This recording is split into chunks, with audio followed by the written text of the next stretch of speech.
स्वातंत्र्यपूर्व काळात मुलींना शिक्षण देणं जिकरीचं झालं असल्याने महात्मा फुले यांनी स्वतःच्या धर्मपत्नीला शिक्षण दिलं। 3 ऑगस्ट 1948 रोजी पहिली मुलींची शाळा भिडेवाडा पुणे येथे सुरू केली। त्यानंतर 3 जुलै 1851 रोजी सर्व समाजातील बहुजन लोकांसाठी महात्मा फुले यांनी शाळा सुरू करून बहुजनांसाठी शिक्षणाची द्वारे खुली केली। हा ऐतिहासिक दिन नगर शहरात सकल माळी समाज ट्रस्टच्या वतीने साजरा करण्यात आला, असं प्रतिपादन प्राध्यापक माणिक विधाते यांनी केलं। थोर समाज सुधारक महात्मा ज्योतिबा फुले यांनी महिलांसाठी 3 ऑगस्ट 1848 मध्ये पुणे येथे भिडेवाड्यामध्ये खरं तर महिलांसाठी पहिली शाळा सुरू केली।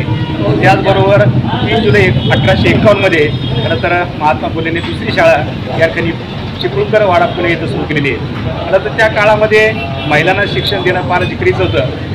कोणत्याच घरामध्ये सुद्धा महिला शिकवली जात नव्हती, परंतु महात्मा ज्योतिबा फुले यांनी प्रथम आपल्या धर्मपत्नीला शिकवलं आणि धर्मपत्नीला शिकवून त्या धर्मपत्नीसाठी त्या ठिकाणी मुलींसाठी शाळा सुरू केलेली आहे। आणि या शाळेचं वैशिष्ट्य म्हणजे त्यामध्ये सर्व समाजातील लोकांना, बहुजन समाजातील लोकांना खरं तर शिक्षणाचं योगदान देण्याचं काम खरं तर या थोर क्रांतीवीरांनी केलेलं आहे। त्यामुळे साहजिकच आज 3 जुलै या दिवशी आम्ही माळीवाडा येथे महात्मा ज्योतिबा फुले यांच्या पुतळ्यासमोर उभा राहून खरं तर या महामानवाला त्यासाठी अभिवादन करतो, वंदन करतो, की ज्यामुळे त्याची प्रेरणा समाजाने पुढे घेत राहावी अशा प्रकारची अपेक्षा व्यक्त करतो। जय ज्योती, जय क्रांती।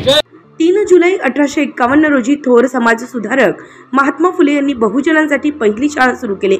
नगरमध्ये हा ऐतिहासिक दिन सकल माळी समाज ट्रस्टच्या वतीने साजरा करण्यात आला। माळीवाडा येथील महात्मा फुले यांच्या पुतळ्यास पुष्पहार अर्पण करून अभिवादन करण्यात आले। या प्रसंगी माळीवाडा येथील महात्मा ज्योतिबा फुले यांच्या पुतळ्याला पुष्पहार अर्पण करून सर्वांच्या वतीने अभिवादन करण्यात आलं।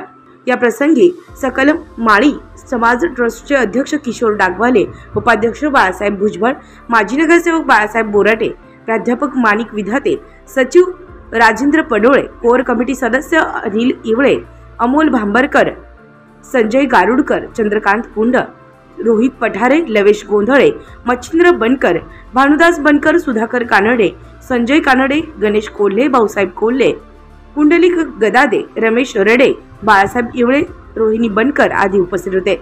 उत्तर महाराष्ट्र न्यूज नेटवर्कसाठी अमोल भांबरकर, अहमदनगर।